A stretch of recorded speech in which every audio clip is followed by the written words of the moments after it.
J'ai intitulé le message d'aujourd'hui « La grâce de ressembler à Jésus ». J'ai une question pour vous. En fait, c'est une question d'ordre général. Si on demandait aux gens « Quel est votre but dans la vie?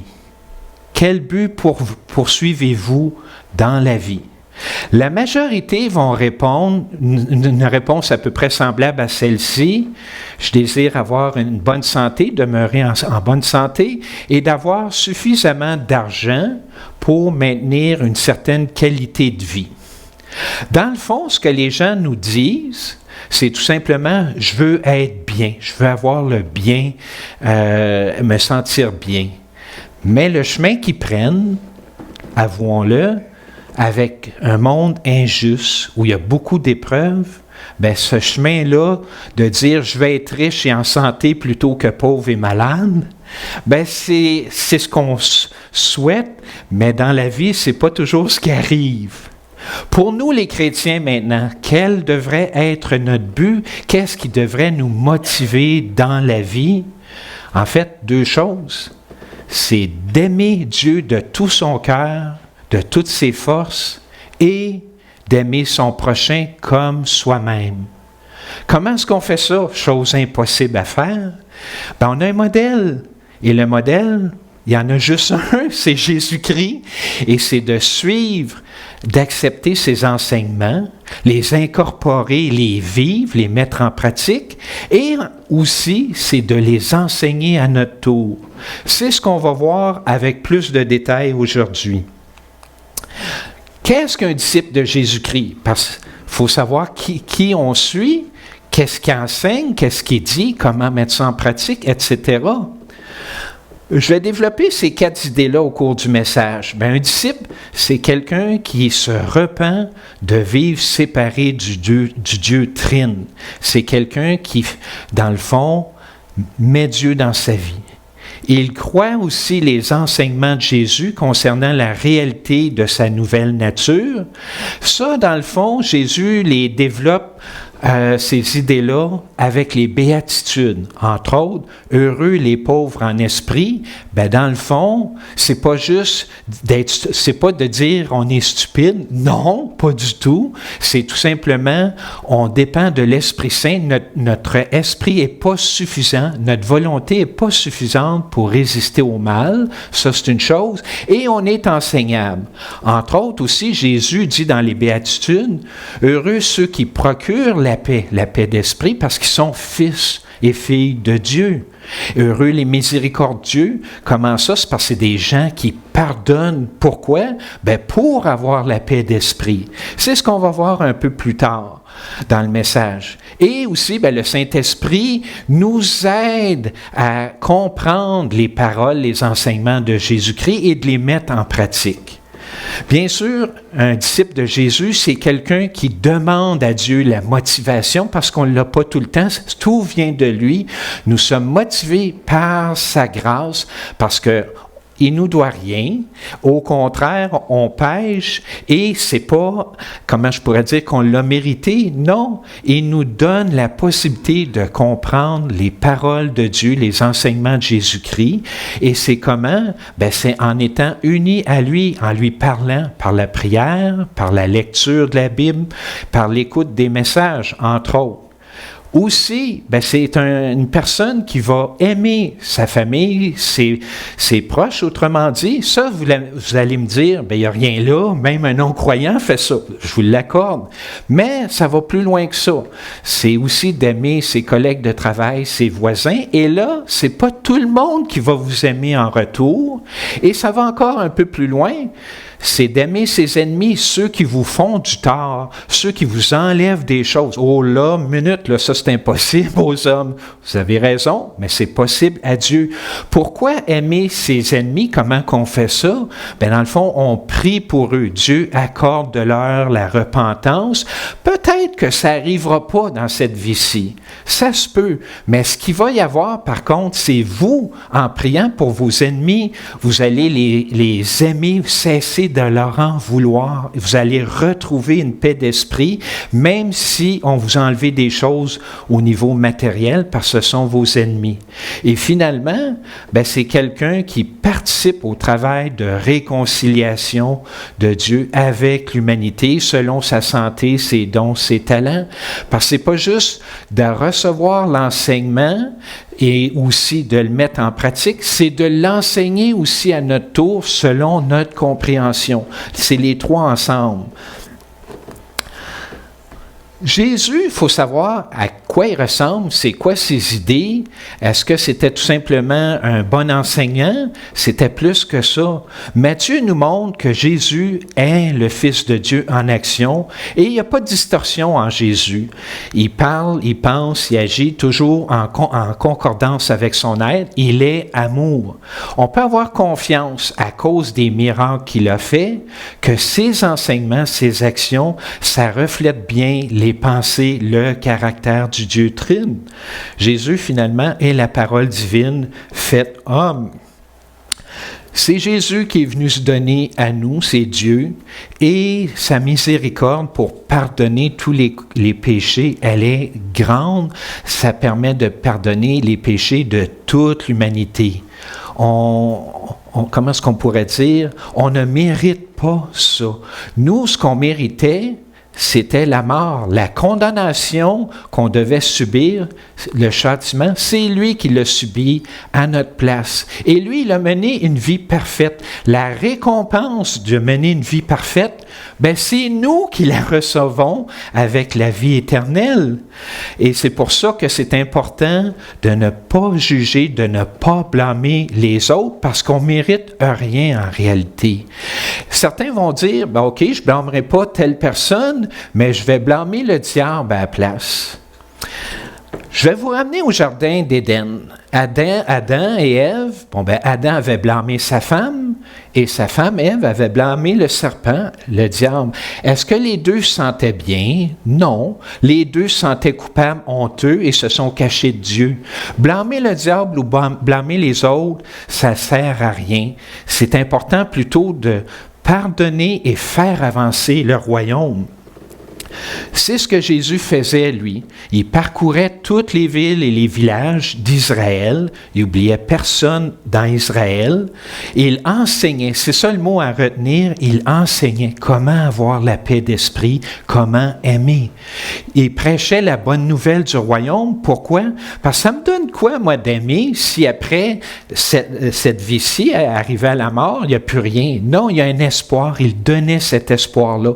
Tout ce que vous faites pour Dieu dans cette vie-ci, le caractère que vous développez, c'est pas en vain, ça vous prépare pour le royaume de Dieu. Et Jésus aussi guérissait toute maladie, toute infirmité pour attester qu'il est vraiment de Dieu. Il enseignait la bonne nouvelle du royaume. Il n'est pas venu, autrement dit, pour nous condamner. Nous aussi, imitons-le, mais il est venu pour sauver. Enseignons pour que les gens se tournent vers Dieu. Dans un premier temps, croyons son message pour être comme lui veut qu'on soit, des enfants qui ont la paix, qui font la promotion de la paix, et recevoir finalement toutes ces bénédictions. Les enseignements de Jésus, finalement, sont importants parce que c'est lui le seul nom qui a été donné aux êtres humains par lequel nous pouvons être sauvés. Puis c'est lui qui nous libère de nos mauvaises pensées, de nos mauvais comportements. Il veut, dans un premier temps, nous guérir spirituellement, faire attention à notre âme avant les miracles physiques, notre santé physique. J'ai une question pour vous. Avez-vous une réserve de parole de Dieu? De quoi qu'il parle là ce matin? Une réserve de parole de Dieu. C'est quoi ça? Une nouvelle expression. Quand vous prenez votre retraite, ou encore, parce que je vais donner une comparaison physique pour expliquer le point. Quand vous prenez votre retraite, arrivez-vous à la retraite puis vous n'avez pas de réserve d'argent? Je pense que ce n'est pas sage de faire ça. Ou même quand vous êtes sur le marché du travail, avez-vous un fonds de réserve monétaire au cas où si vous perdez votre emploi, vous ne voulez pas vous retrouver à la rue? Je pense que c'est sage d'agir comme ça, puis c'est pas d'aimer l'argent plus que Dieu. Non, c'est d'avoir une certaine assurance d'être, malgré des épreuves, de ne pas être mal pris à la gorge. Devant la tentation, avez-vous une réserve de parole de Dieu pour que le Saint-Esprit puisse utiliser ces paroles-là et vous aider, vous motiver à dire non à la tentation? Si c'est le cas, ça va être beaucoup plus facile de résister. Comment est-ce que le Saint-Esprit agit? Bien, il nous transforme en nous disant qu'est-ce qu'on est réellement. Nous sommes des enfants de Dieu qui avons la paix de Dieu. Mais si je commence à pécher, pourquoi le péché est-il si attirant? C'est parce qu'il y a quand même un gain, un avantage, un plaisir quelconque à pécher. Sinon, on ne pécherait pas. Mais pourquoi c'est mal? C'est parce qu'après, il y a toujours de la culpabilité, de la honte, de l'angoisse, etc., qui suit invariablement. Et ça, on n'est comme pas porté à le voir tout de suite. On est plus focusé sur le plaisir, le gain, l'avantage que j'obtiens instantanément en péchant. Le Saint-Esprit nous aide, lui, à réaliser, hey, il y a de quoi de mauvais qui s'en vient après, c'est pour ça le péché, s'en détourner. Et plus vous allez avoir des paroles de Dieu imprégnées en vous, la parole de Dieu, c'est Jésus-Christ qui nous accompagne.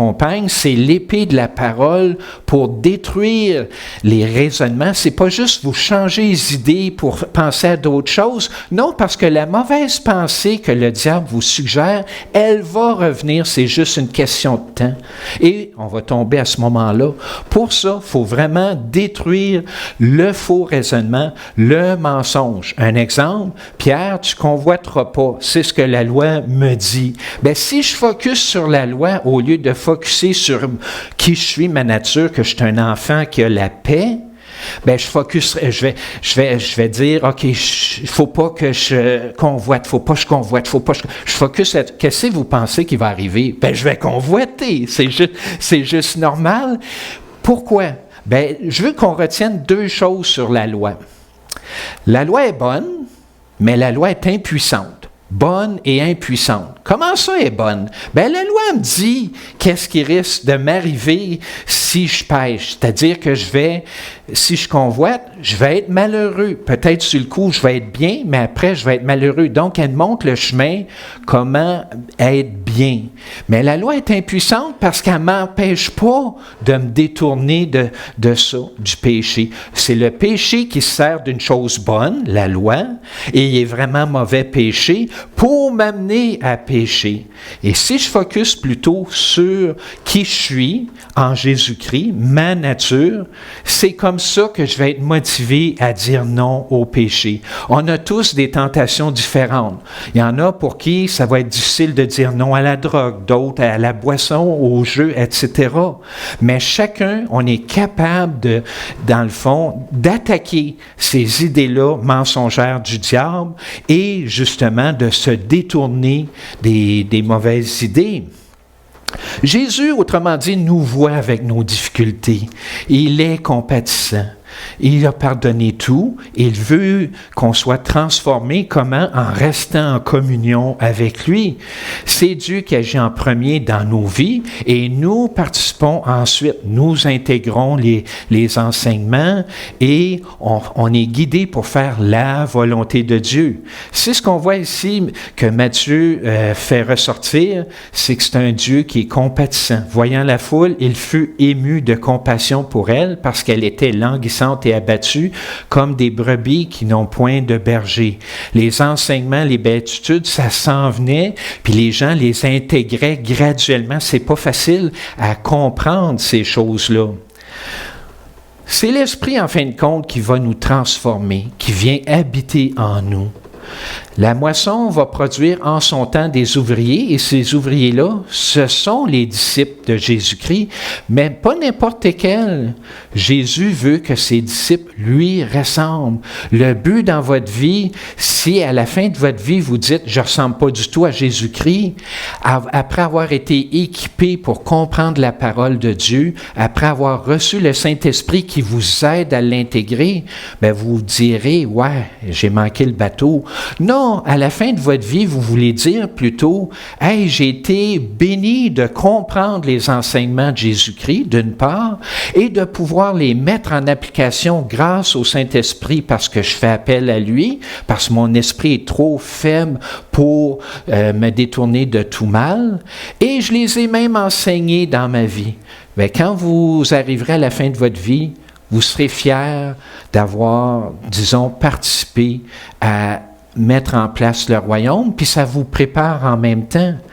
Jésus a dit, bien, la moisson est grande, c'est toute l'humanité dans le fond, mais il y a peu d'ouvriers. Bien, il dit, ça devrait envoyer beaucoup d'ouvriers. Non, il dit, priez donc le maître de la moisson, pour qu'il envoie des ouvriers, pour qu'il envoie des disciples qui lui ressemblent. Jésus, autrement dit, ne parle pas de stratégie ou de discours motivateur pour gagner la faveur de beaucoup de personnes. Non, c'est sa mission à lui, c'est lui qui agit en son temps. Nous témoignons et nous enseignons. On lui fait confiance parce que c'est lui qui dirige le monde. L'important, dans le fond, c'est de suivre, obéir fidèlement à Jésus. Comment est-ce qu'on fait ça? Ben, c'est prier et méditer sa parole, l'analyser, l'intégrer, l'ingérer. Méditer, des fois, il y en a qui vont dire, c'est faire le vide. Oh que non! On remplit notre esprit de la parole de Dieu pour être capable de dénoncer les mensonges, de dire non aux tentations. C'est demeurer en communion avec Dieu. Ça va vous instruire, puis ça va vous transformer pour participer à son travail.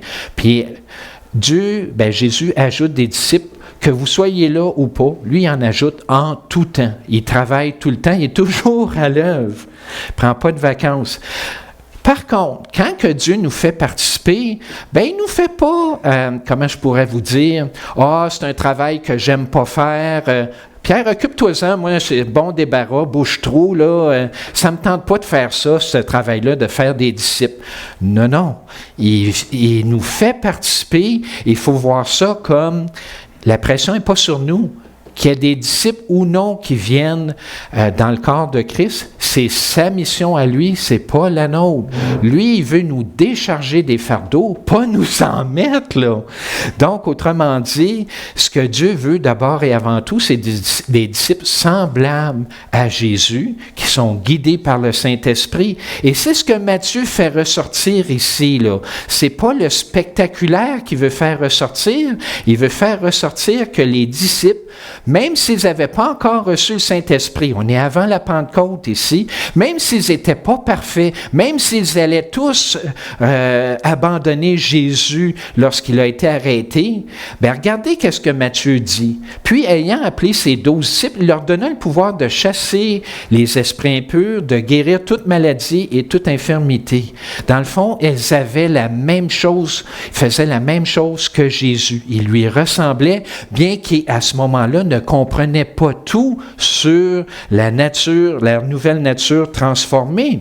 Les disciples ont reçu de Jésus son autorité pour faire la même mission que lui. Puis c'est ça, dans le fond. Matthieu montre ici qu'être un disciple, c'est participer à ce que Jésus fait. Croyons d'abord les enseignements de Jésus sur notre nature, qu'on est des enfants de Dieu, qu'on s'arrange pour garder sa paix. On demande au Saint-Esprit de nous maintenir, de nous motiver pour demeurer en union avec Dieu, pour avoir sa paix. L'obéissance, ça vient dans le fond après qu'on comprenne notre nature. Hey, on est des enfants de Dieu. C'est après que là, comment je pourrais dire, l'obéissance vient. Dieu, autrement dit, s'occupe de notre croissance spirituelle. Votre nom est déjà inscrit dans le livre de vie. Vous avez cet espoir-là. Et il est moins, disons, concerné par vos résultats spectaculaires, les guérisons miraculeuses, si jamais on en fait. En restant unis au Dieu trine, on est transformé, on devient semblable à Jésus, qui est notre modèle à la fois en pensée, en parole et en action. Il n'y a pas de distorsion en lui. Nous, on tend vers ça. C'est ça le but de notre vie. On a reçu un grand cadeau de comprendre les enseignements de Jésus et d'avoir le Saint-Esprit qui nous aide à les mettre en pratique. Soyons comme Jésus et demeurons dans sa paix. Quand Jésus, au niveau des béatitudes, a dit heureux les pauvres en esprit, le royaume est à eux, bien, il voulait dire ceux qui sont enseignables, mais ceux aussi qui reconnaissent que leur esprit n'est pas suffisant, notre volonté n'est pas suffisante pour nous détourner du péché. La loi est impuissante et notre esprit aussi est impuissant face à ça. On a besoin de l'Esprit Saint. Puis après, un peu plus loin, il dit « Heureux ceux qui pardonnent, qui n'en veulent pas aux autres, qui ne sont pas portés à les blâmer. » Pourquoi? Bien, ils vont avoir la miséricorde, oui, mais ils ont un cœur pur comme Dieu. C'est les pensées avec les actes et les enseignements, c'est tout concordant, il n'y a pas de distorsion. Et heureux ceux qui procurent la paix, comment vous la procurez? Bien, dans le fond, c'est que vous enseignez aux autres à pardonner. Parce que si vous ne pardonnez pas ou si vous blâmez, vous ne serez pas en paix puis vous n'aimerez pas. Nous, ici, on veut ressembler le plus possible à Jésus. Matthieu a donné le nom des 12 apôtres. Bon, je vais passer très rapidement sur cette liste-là. Remarquons quelque chose. Il commence avec Pierre puis il finit avec Judas. Pierre, ben lui, il a tranché l'oreille d'un garde quand Jésus a été arrêté, puis il a renié Jésus ensuite 3 fois. Judas a trahi Jésus pour 30 pièces d'argent, qui était le montant pour payer pour un esclave. Jean et Jacques ont voulu appeler la foudre parce qu'à un moment donné, les Samaritains ne voulaient pas les accueillir. Jésus a dit non, on va aller dans un autre village. Matthieu, ben, c'est un collecteur d'impôts au service de Rome. Simon, ben lui, le zélote, il était contre le paiement d'impôts à Rome. Et là, ben, on avait Thomas le douteur et Barthélemy qui doutait qu'un prophète puisse sortir de Nazareth. C'était pas des gens parfaits. C'était pas des gens qui avaient, comment je pourrais dire, les mêmes affinités. Dieu, autrement dit, appelle des disciples de tout horizon pour faire une unité. La diversité dans l'unité. Il n'appelle pas des justes qui sont focusés sur la loi, de la conscience du bien et du mal. Il appelle plutôt des disciples qui sont motivés par la grâce. On ne mérite rien, on méritait la condamnation, c'est ça dans le fond. Et à la place, on reçoit la vie éternelle. On veut être transformé par cet être-là qui nous aime beaucoup, qui veut notre bien. C'est de croire, par contre, ces paroles, c'est de croire que, dans le fond, vaut mieux ressembler à Jésus que d'avoir une bonne santé puis beaucoup d'argent. La santé et beaucoup d'argent n'achèteront pas et n'achèteront jamais la paix d'esprit. Beaucoup ont couru après ça et beaucoup, arrivés à la fin de leur vie, ont réalisé que non, c'était pas ça. L'important, c'est d'aimer. C'est ça qui compte le plus. Chaque instant de votre vie, choisissez d'aimer. On a vu ça la semaine passée dans le message d'André. Allez, apprenez ce que ça signifie. Je prends plaisir à la miséricorde. Parce que vous pardonnez, vous allez avoir la paix. Il n'est pas venu appeler des justes, mais des pécheurs. C'est ce que nous sommes tous et nous sommes en transformation. L'Esprit nous transforme graduellement. Mais pas juste ça. Dieu nous inclut dans sa mission de participer. Jésus, lorsqu'il a envoyé les 12, ben, il leur a donné les instructions suivantes. N'allez pas en premier vers les païens, les Samaritains. Allez plutôt en Judée et en Galilée. C'est ce que les apôtres ont commencé à faire. Par contre, après la résurrection, puis après la Pentecôte, ben, la mission a changé. Elle s'est étendue à toutes les nations. Et ce groupe imparfait d'apôtres qu'on a vu un peu plus tôt, ben, ils ont répandu l'Évangile dans beaucoup de pays et la plupart sont même morts martyrs. Ceux qui ont abandonné Jésus lorsque Jésus s'est fait arrêter, qui ont eu peur pour leur vie, ben, ils ont été transformés. Ils n'ont pas eu peur de donner leur vie pour servir une plus grande cause qu'eux. Dans le fond, aujourd'hui, bien, la parole de Dieu, oui, c'est vrai, elle est disponible sur Internet dans de nombreuses langues, la Bible. Elle apporte paix et réconfort pour justement chasser les angoisses, anxiétés, inquiétudes. Mais c'est important aussi d'avoir des gens qui font individuellement de l'enseignement. Et ça, bien, c'est chacun d'entre nous. Nous ne sommes pas tous doués pour parler en public, mais nous sommes tous capables d'expliquer certaines vérités bibliques un à un. Et c'est ce que Dieu, dans le fond, nous demande. Aujourd'hui, Jésus transforme des disciples qui proviennent de tout horizon, et son message de pardon s'applique à tous, puis il nous accorde, c'est une grâce, de participer à son travail. C'est pour ça que la mission a changé un peu. C'est pas une mission spectaculaire de chasser des démons puis de faire des guérisons miraculeuses, non. C'est d'apporter la paix d'esprit à un monde qui est angoissé, qui se détourne de plus en plus de Dieu. Et c'est ce qu'on retrouve justement, Matthieu termine son évangile comme ça, fait de toutes les nations des disciples, les baptisant au nom du Père, du Fils et du Saint-Esprit, et là, ça c'est important, enseignez-leur. C'est tous les disciples à observer ce que je vous ai prescrit, ce que je vous ai montré, comment je l'ai vécu, comment je l'ai enseigné. Vous aussi faites de même. Et voici, bien, la parole de Dieu, elle nous accompagne à tous les jours. Les disciples, bien, c'est ça, ils ont obéi aux instructions du maître. Ils ont cru à ses enseignements. Faisons à notre tour confiance au Maître de l'univers qui, lui, connaît tout. Quand Jésus a dit, c'est ça, allez prêcher et dites le royaume est proche, ben c'est pas en vain qu'on fait ça. On prépare les gens et nous-mêmes, on est transformés, on est préparés pour le royaume. Et là, je vais insister sur, ben vous avez reçu gratuitement, donnez gratuitement. Ben oui, il faut donner gratuitement. C'est par la grâce que Dieu, dans le fond, nous donne ce ministère de proclamer le royaume. Bien, participons à cette mission-là en étant motivés. Tout ce qu'on reçoit, tout ce que nous sommes, on le doit à Dieu. Et il peut accomplir, lui, tout sans notre aide.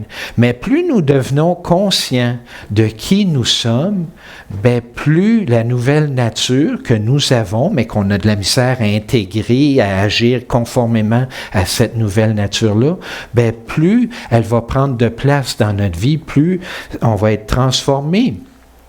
En tant qu'enfants de Dieu, bien, ayons sa paix en tout temps, en demeurant en communion avec lui, pour que les autres puissent voir que malgré vos difficultés, il y a une paix d'esprit.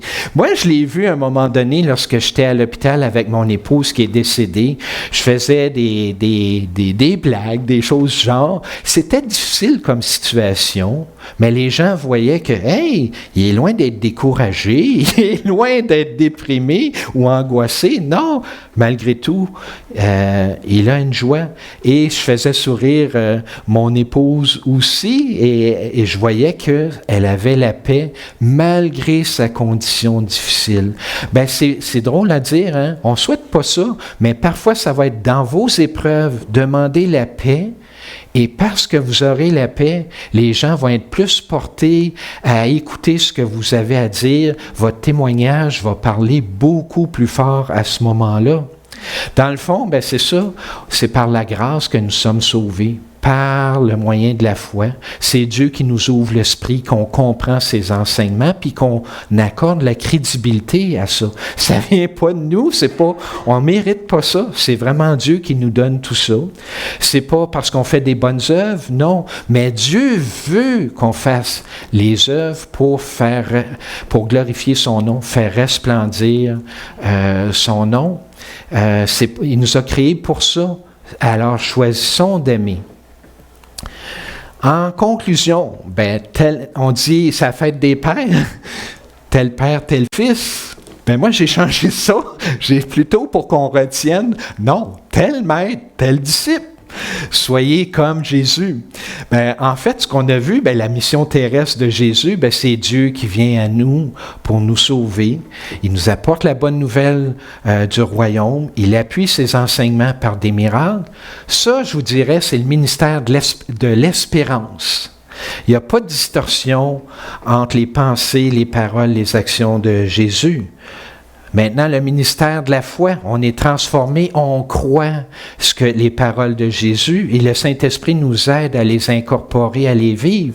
Dieu ne veut pas, autrement dit, des disciples qui vont épater les gens avec des résultats spectaculaires.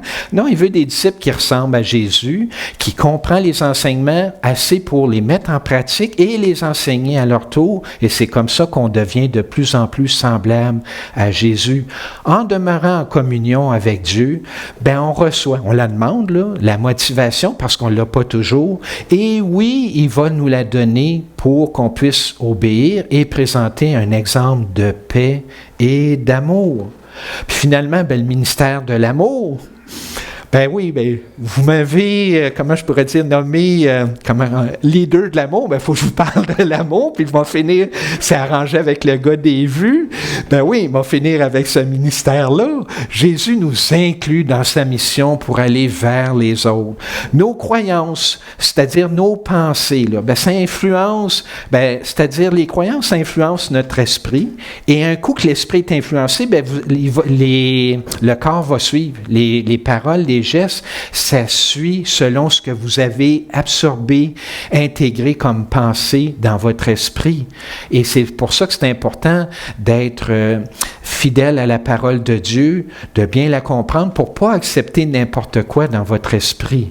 Et plus nous sommes conscients de notre nature transformée, plus les paroles, les actions vont refléter l'exemple d'amour montré par Jésus. Autrement dit, en traitant les autres dignement, on participe au ministère de réconciliation et de transformation. Donc, je veux vous quitter pour le message en disant, aimez Dieu de toute votre force, de toute votre âme, de tout votre cœur, et aussi aimez votre prochain comme vous-même. Et ça, si vous êtes motivé jour après jour à faire ces deux choses-là, je vous promets une chose, non seulement ça vous prépare pour le royaume, mais vous allez avoir la vie abondante dans cette vie-ci.